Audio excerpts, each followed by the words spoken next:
Son las 10 de la noche y es la hora de opinar. Hoy con Denise Dresser, Mario Arriagada y Pablo Magluf vamos a debatir sobre el registro de celebridades como candidatos en el proceso electoral del próximo 6 de junio. Después, con Viridiana Ríos, voy a platicar sobre la propuesta del presidente López Obrador de desaparecer los organismos autónomos del Estado mexicano. Y para finalizar estará con nosotros Pilar Guzmán Zavala, migrante mexicana en Miami. Con ella voy a platicar sobre la videollamada que sostuvo con el presidente de Estados Unidos, Joe Biden.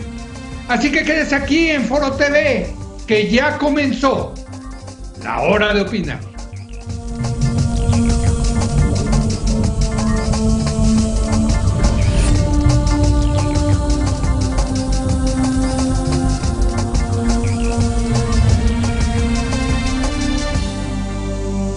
Muy buenas noches. El próximo 6 de junio se elegirán más de 3,000 cargos de elección popular. Van a ser las elecciones más grandes de la historia de nuestro país. Cuando vea usted la boleta, no se confunda. No es la cartelera de espectáculos. Lo que sucede es que personajes de la farándula, los famosos, las celebridades, se han preregistrados para competir por un cargo de elección popular. Entre los aspirantes se encuentran cantantes, actores, luchadores profesionales, medallistas olímpicos y exfutbolistas. Para debatir este tema le doy la bienvenida a Denise Dresser. Denise, muy buenas noches. Hola, buenas noches, un placer estar aquí. Mario Arriagada. Mario, ¿cómo estás? Muy buenas noches. Hola, buenas noches, Leo. Buenas noches a todos. Y Pablo Magluf. Pablo, muy buenas noches. Buenas noches, Leo. Buenas noches a todos. Pues déjame empezar contigo, Pablo, porque tú fuiste el que sugeriste este tema. Pues, ¿qué tiene de malo? Son ciudadanos mexicanos, también tienen el derecho a ser elegidos, ¿o no? Sí, desde luego que es un asunto completamente legal, es parte de la democracia. De hecho, es uno de los miedos de Platón. Decía que la democracia naturalmente corre ese riesgo porque pues la opinión pública no necesariamente escoge siempre a los mejores perfiles.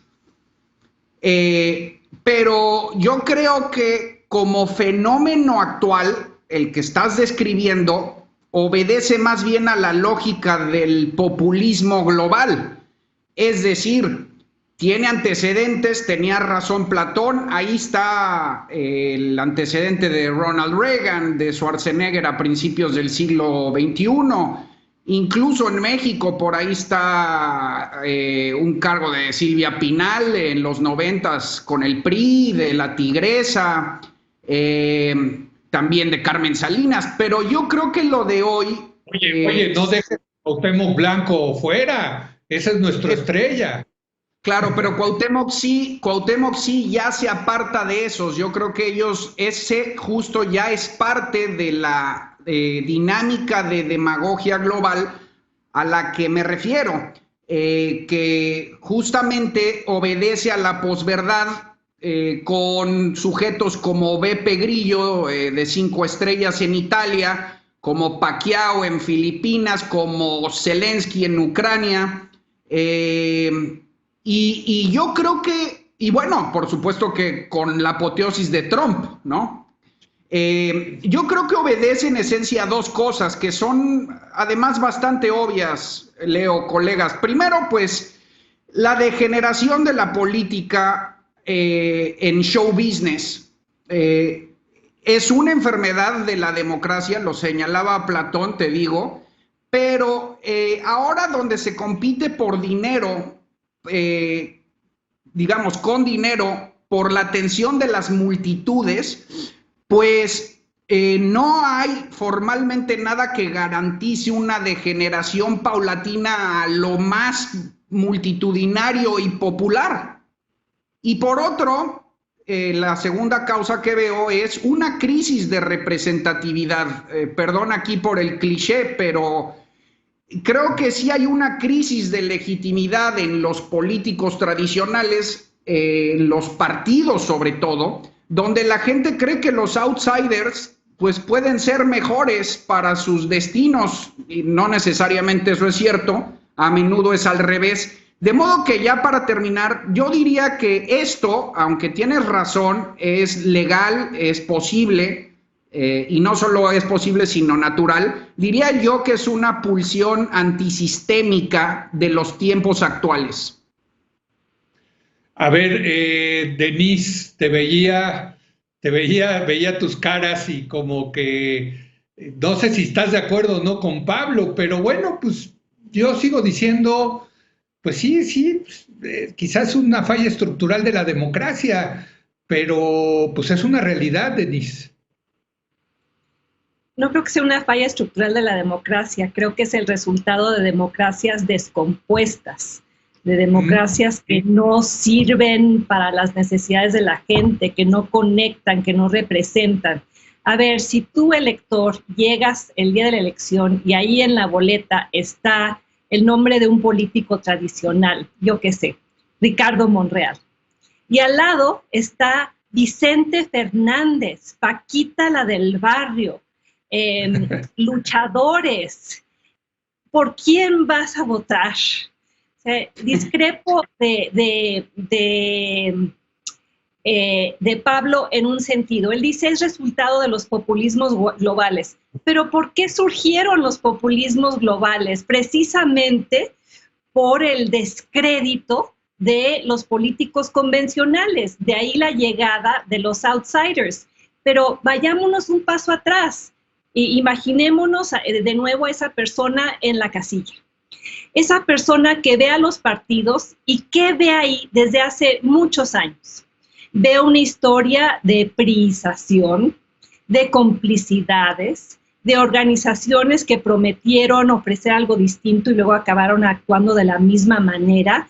Quizá pluralismo en la oferta, pero mimetismo en el desempeño. Se comportan todos de la misma manera cuando llegan al poder.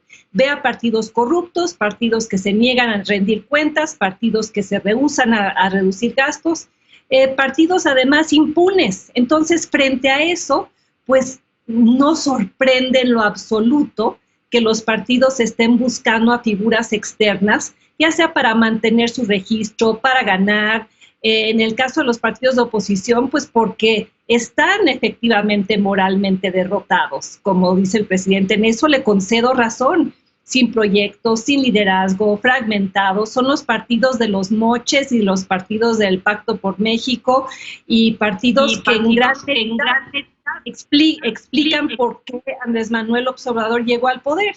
Y tampoco hay que ver a Morena distinta de ese partido distinto del fenómeno por el cual transitan los otros partidos. He ahí en la lista de plurinominales de Morena a Paul Ernesto Velázquez, a quien tú señalaste hoy en tu columna. Es el famoso pirata de las mañaneras, el que se presentaba diciendo que había sido víctima de una agresión y que por eso usaba algo para taparse el ojo, y resulta ser que no tenía ninguna herida, que era una estrategia de victimización. Ahí está en las listas de Morena. Entonces es un fenómeno que transita por todos los partidos y que refleja su descrédito, que refleja su corrupción y refleja su enorme desesperación ante una población que siente, pues, ¿para qué sigo manteniendo estos partidos que no cumplen con aquello que ofrecieron? Pues mejor voto por Paquita, la del barrio, que seguramente ha trabajado más en su vida que muchos de los miembros de los partidos tradicionales. Que por cierto, Paquita, la del barrio, estuvo fenomenal ayer que anunció su candidatura. Pues dijo, yo no sé qué voy a hacer, pero aquí hay gente que me va a ayudar a ver cómo se hace esto, Mario. Sí, Leo. Yo veo este asunto dividido en dos dilemas distintos. Uno, relacionado justo a lo que dice Paquita. Es el trueque de famas, la relación entre fama y poder. Ese es un primer dilema. Y ahí yo creo que Paquita, no importa si le importa el tema, si sabe de lo que va a hablar o discutir, dice que alguien le va a ayudar porque alguien la contrató a transferir su fama del ámbito de las celebridades y el mundo del entretenimiento hacia la política electoral. Y por eso ella asume que como alguien la contrató para transferir su fama en voto, pues entonces que le van a ayudar. No tiene mayor agenda más que ese ejercicio de transferencia, que es un problema o un dilema inicial. El otro dilema es uno más, no sé cómo decirle, quizás más profundo, más antiguo. Ambos son antiguos, yo creo. Ambos siempre ha habido fama y poder. Y el segundo entre sociedad del espectáculo o industria del espectáculo y democracia, o la espectacularización de la democracia, que es un asunto yo creo que más reciente de las democracias masificadas del siglo XX, que se ha presentado vía medios de comunicación y otras cosas, que tiene otro tipo de dilemas, no son solo una transferencia de fama para ganar un distrito, ¿ves? Hay un libro clásico de los 60, 68ero, muy 68ero parisino, de Guy Debord, un filósofo francés que se llamaba La Sociedad del Espectáculo. Y él decía, desde entonces estamos cayendo en la trágica historia en la cual ya lo que importa son las apariencias, no la experiencia, es la apariencia. Y se está convirtiendo nuestra democracia en un asunto no de experiencias vividas, evidencias, hechos y resultados, sino de apariencias, arquetipos, y eso es lo que administra la política, esas apariencias. Lo demás no, entonces está volviendo falsa, se está vaciando de contenido a la hora que se está convirtiendo en espectáculo. Bueno, creo que hay algo de verdad en ambas cosas. Ahora, en ambos casos, creo que hay argumentos para decir que tienen un ves y un anves, un positivo y un negativo. De alguna manera, todos estos fenómenos... Lo que yo diría es la democratización de la democracia, los procesos que se pueden describir como de masificación, pero también de pluralismo, ampliación de la participación de aquellos que no accedían tradicionalmente a puestos políticos, electorales, que de alguna manera lo popularizó en un sentido positivo. Y este es solo uno de estos subproductos de todos esos procesos. Por el otro lado, creo que tiene el problema de que indica también cierta debilidad de los partidos políticos tradicionales, en efecto. Porque si algo puede detener que cualquier famoso, que todo esto se vuelva un concurso de popularidad y que el que tiene más fama se vuelva el más poderoso, es precisamente los partidos políticos, que en teoría son los que deberían poder comunicarle a una gran cantidad de población que un perfil quizá desconocido de alguien o muy experto o alguien muy comprometido o con un trabajo de base local pero que no tiene una fama nacional sea la persona que debe ser electa. Y ese trabajo de traducción, reclutamiento de cuadros, incluso enseñarle a esos cuadros que no están preparados a administrar la fama, que lo sepan administrar con cierta sabiduría para que uno no se le suba a la cabeza y dos, también puedan comunicarse con ciertas capas de la población con las que no se saben comunicar naturalmente. Por ejemplo, no se me olvida el caso de un político que se podría decir como tradicional, Armando Ríos Peter, que ha pasado por varios partidos y tuvo una etapa en la que bailaba, hacía unos bailes del jaguar se menea, que salía de las aguas de Acapulco, y así hacía su campaña, o los jingles, el colaborador de La Hora de Opinar, que salía en los mercados con unos jingles muy graciosos, que es de alguna manera una manera de comunicarse que tiene que ver con la espectacularización de la política. Pero esto para decir que no todas las formas de espectáculo son necesariamente malas, aunque sí hay una reflexión de fondo sobre el malestar democrático desde los 60 y hasta nuestros días, que creo que en México tuvo su epítome, no tanto en lo que dice Pablo, que es este nuevo populismo global, sino el movimiento del Yo Soy 132 contra Peña Nieto, en el fondo estaba íntimamente conectado con aquel 68 francés y con el libro de Guy Debord y la Sociedad del Espectáculo. Era una cierta de malestar con que la política hubiera llegado al nivel de espectacularidad en que el maridaje entre la industria del entretenimiento, en este caso se criticaba Televisa, afuera de las puertas de Televisa, la industria de las telenovelas, ese tipo de fama, vuelta a presidencia de la República, con una publicidad donde el presidente, más que contar opciones de política pública, resultados de su carrera, transmitía una imagen como de príncipe de telenovela, y con eso pretendía ganar la elección y gobernar con ese tipo de legitimidad. Yo Soy 132 fue en muchos sentidos una reacción a ese tipo de hacer política. Yo creo que cada candidato, con esto cierro, hay que evaluarlo en sus propios términos. Yo no sé si Paquita sea tan peligrosa como Peña o como la Tigresa, creo que o como Cuauhtémoc Blanco, puestos ejecutivos. si esto se vale más como presidente municipal o como legislativo, dónde es más o menos representativo, dónde democratiza más la democracia o dónde la echa a perder. Creo que es caso por caso. Es difícil generalizar. Así es. Mira, yo aquí quiero traer a colación el famoso dictum de nuestro colaborador Héctor Aguilar Camín, quien dice que solamente hay una cosa peor que un político profesional, y es un político no profesional. Creo que en el fondo el tema es si estas celebridades y estos famosos van a poder hacer bien política. Van a hacer una buena labor en el legislativo o incluso en el ejecutivo, porque muchos de ellos quieren tener posiciones de ejecutivos. Y ahí está el tema. Me parece que yo sacaba el caso de Cuauhtémoc Blanco por dos temas. Primero, porque sí es un escándalo que a Cuauhtémoc Blanco el Partido Socialdemócrata de Morelos le haya pagado 7 millones de pesos para lanzarse como candidato a presidente municipal de Cuernavaca, con la intención de jalar la mayor cantidad de votos posibles, mantener el registro del partido y seguir ganando dinero del financiamiento público. La gran sorpresa es que ganó Cuauhtémoc Blanco y ahora es incluso el gobernador de Morelos.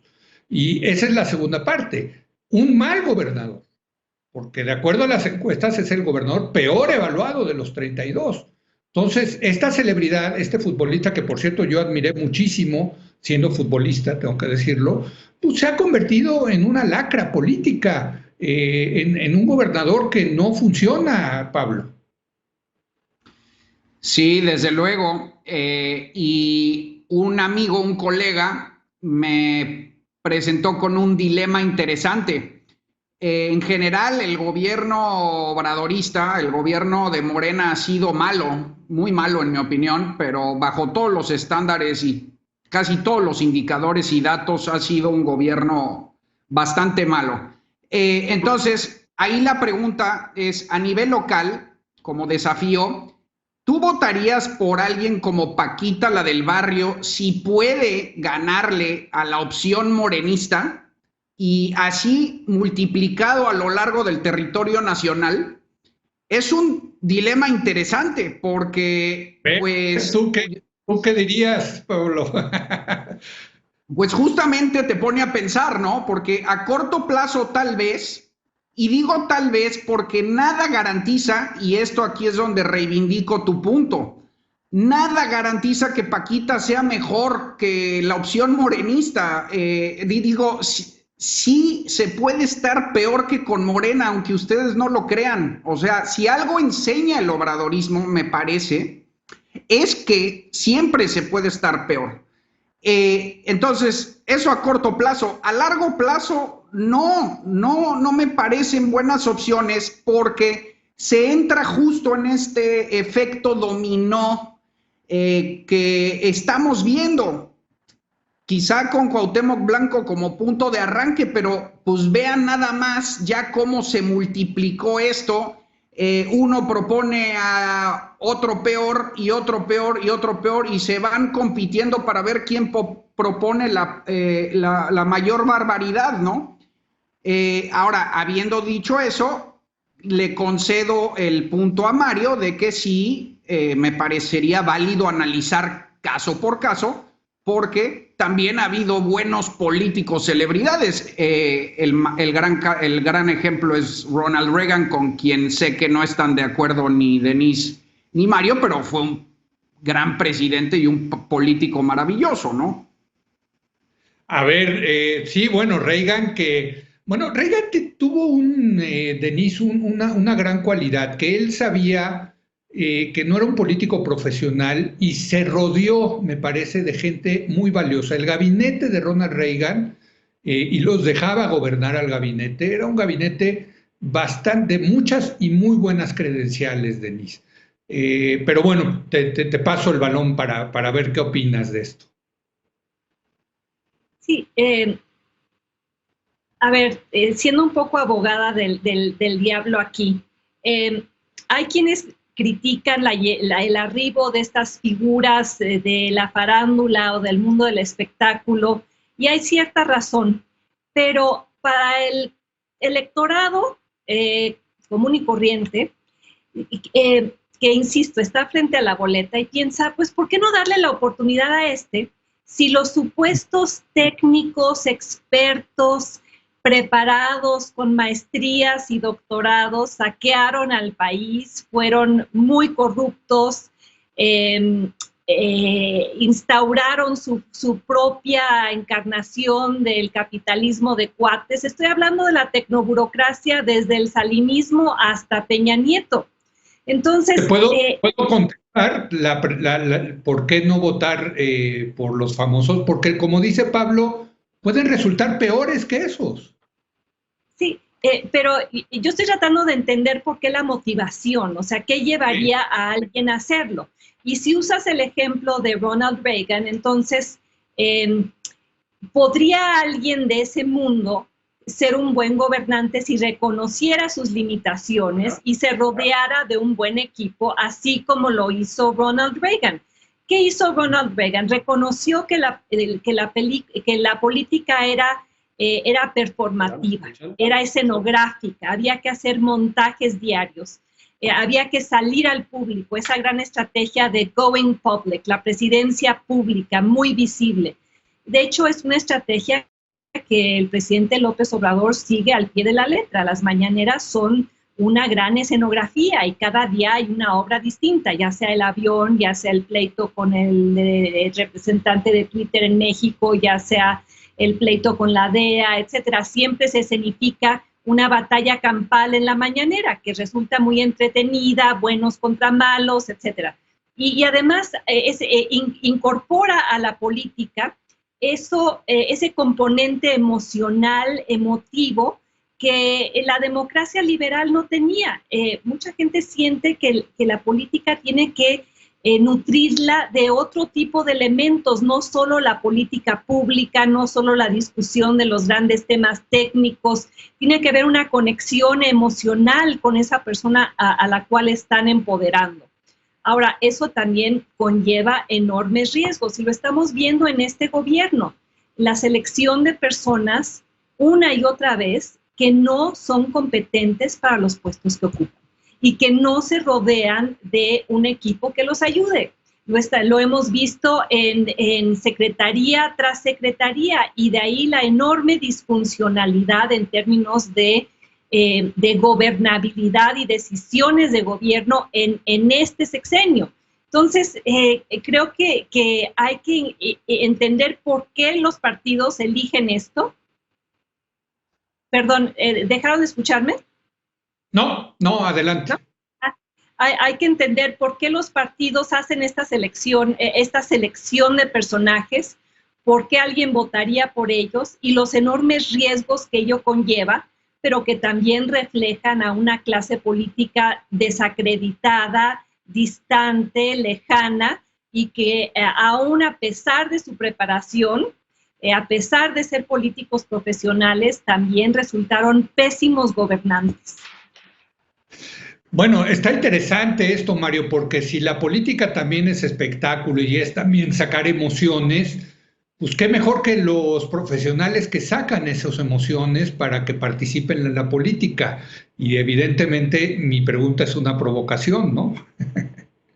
Sí, Leo, no. Hay muchas maneras de provocar emociones y cómo volverlas algo útil para construir comunidad, que es el objetivo de la política finalmente. No solo es como ir al cine, no debe ser al menos. Por eso creo que entre la política como espectáculo, que tiene un componente de espectacularidad hoy en día como innegable, en el caso, concuerdo con quien dice que en el caso de Trump gobernar como si fuera un reality show, que no tienes que decir cosas relacionadas con la realidad, sino con tu propia narrativa de reality show, y así te la llevas, viendo cómo subes, bajas en la popularidad y es todo, es fatal. Podría ser un candidato como el presidente de Guatemala, que era un comediante que vía esas estrategias de comedia se convirtió en presidente, y creo que convierte eso en espectáculos patéticos, no necesariamente útiles. De hecho, de vuelta al 68 francés, parte de su manera de salir de esa dinámica que había creado el mundo de posguerra era una estrategia que ellos llamaban situacionista. Es decir, hay que construir contextos en los cuales podamos deliberar, construir, tener emociones, pero también colocarnos frente a la realidad comunitaria, individual y tomar decisiones políticas en situaciones que nos saquen de ese mundo de apariencias y nos regresen a la realidad con humor, pero también con hechos, ¿no? Esa es una segunda, crear contextos de deliberación más saludables que los de la pura espectacularidad. Fue esa la respuesta que se dio a aquel malestar en la época. Y creo que también los que dicen que toda manera de hacer política espectacular es populista, también creo que no necesariamente, porque otra manera de mover emociones, la manera populista, es movilizar a partir de creando bandos, empujar el pueblo luchando frente a una injusticia o frente a un bando, y esa es otra manera de movilizar emociones. Entonces no es lo mismo Paquita y cómo moviliza emociones y cómo movilizan emociones los populistas o cómo las movilizan, estrategias de deliberación más complejas.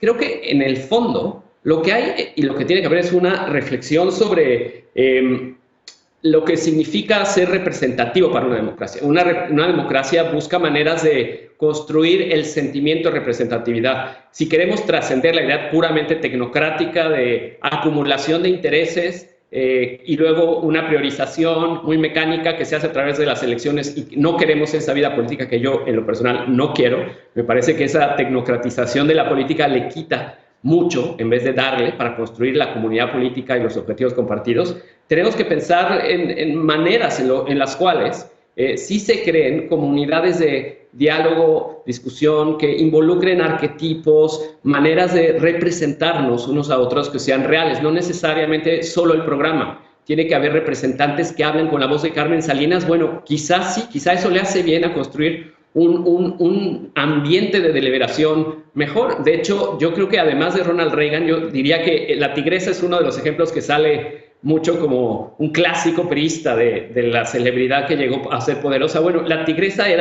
está en los videos en YouTube, en mi experiencia, por lo que yo alcancé a ver, bastante elocuente. Tenía una visión política clara, una agenda como prefeminista, semifeminista, más o menos interesante. Yo creo que su voz no le hizo mal a una época en la cual la disidencia era muy poca, y ese tipo de voces no existían. Pero, de nuevo, es el contexto. ¿Qué le trae al contexto? Y definitivamente cierro diciendo que, eso sí estoy de acuerdo, que Cuauhtémoc Blanco está siendo uno de los peores gobernadores que le ha dado al país, y que no es lo mismo participar de un debate que nos haga preguntarnos sobre qué significa hacer la política más representativa, y otra es elegir a alguien de gobernador y darle mucho poder cuando en su vida ha administrado ninguna responsabilidad de ese tamaño. Ahí la verdad es que la culpa es del partido político más que de Cuauhtémoc Blanco, el que lo escogió como candidato. Esa transferencia de fama a poder puede llevar a tragedias grandes. Hablando de arquetipos, pues qué mayor arquetipo mexicano que un luchador enmascarado. Y el partido Redes Sociales Progresistas, el partido de la maestra Elbester Gordillo, estará lanzando a Blue Demon Jr. como alcalde de Gustavo Amadero y a Carístico, antes Místico, como alcalde de Cuauhtémoc. Dos luchadores. Pues yo no sé cómo le van a hacer, si van a hacer campaña con la máscara, en fin. Pero yo sé que todos quieren hablar. Me queda una última ronda de conclusiones de 1 minuto cada uno. Venga, Pablo. Sí, Leo, más allá del folclore, que me parece también muy interesante lo que dices, ¿no? Es una suerte de añoranza del héroe, pero por supuesto enmascarado, tendría que ser así por ser mexicano. Pero fíjate, yo creo que el riesgo que señalas en tu editorial, que nos faltó tocar, es que muy a menudo estos personajes puedan terminar siendo títeres. Así parece haber sido en el origen, el caso de Cuauhtémoc, ¿no? Personas que no tienen tablas políticas y que pues más bien solo son una fachada de quién sabe qué grupos que los utilizan simplemente para ganar elecciones, pero que después los mangonean. A mí me parece ese un primer gran riesgo. Entonces, cuidado ahí, ¿no? Totalmente de acuerdo, claro que sí. Es quién está detrás de estos personajes a la hora de hacer política profesional, ¿no? Denise, un último comentario.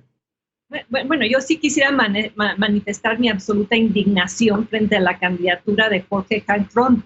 y además postulado por el Partido Encuentro Social, que se presenta como el adalid del México moral, del México espiritual, del México impoluto, y tienen como candidato a un hombre arrestado por traer a México especies en extinción, dueño de múltiples casinos, con una trayectoria personal maloliente, muy cuestionada, pero pues popular en su estado. Entonces el Partido Encuentro Social, como lo va a hacer Morena y pues, por lo visto los demás, ya no van a poder clamar que son moralmente superiores, que están en un plano moral superior.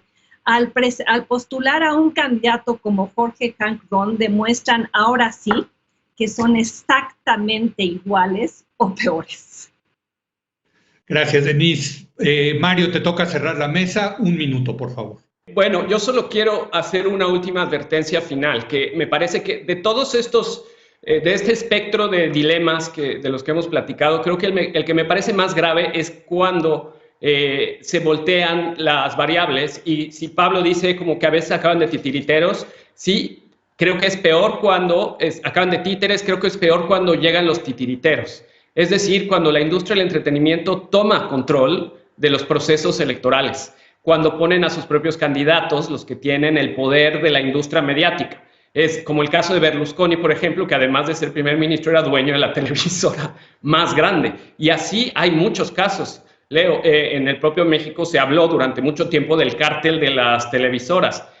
Por ejemplo, no será una persona de la farándula, pero es la industria del entretenimiento vía el Partido Verde Ecologista, que usó muchísimo esa estrategia, echa a perder la democracia capturándola. Esa es una de las partes de las partes más nefastas de la espectacularización de la democracia, cuando ya termina en una captura de titiritero moviendo los hilos del electorado de forma manipuladora. Eso creo que hay que nunca olvidarlo, siempre tener presente como uno de los riesgos mayores. Hombre, pues vaya tema, caray, porque pues sí, la lista es amplia de cantantes, artistas, luchadores, futbolistas, medallistas olímpicos que pretenden puestos en el legislativo, en el ejecutivo, en fin, se va a poner bueno y vamos a darle seguimiento. Y yo estoy seguro que muchos de ellos les va a ir bien, por cierto, les va a ir muy bien. Y bueno, pues es un gran tema, les agradezco. Denise, Pablo, Mario, muy buenas noches. Chao. Buenas noches. Hasta luego, buenas noches. Bueno, vamos a hacer una breve pausa. Vamos a volver con nuestra colaboradora Viridiana Ríos a analizar la propuesta del presidente López Obrador de desaparecer los órganos autónomos del Estado mexicano. Regresamos.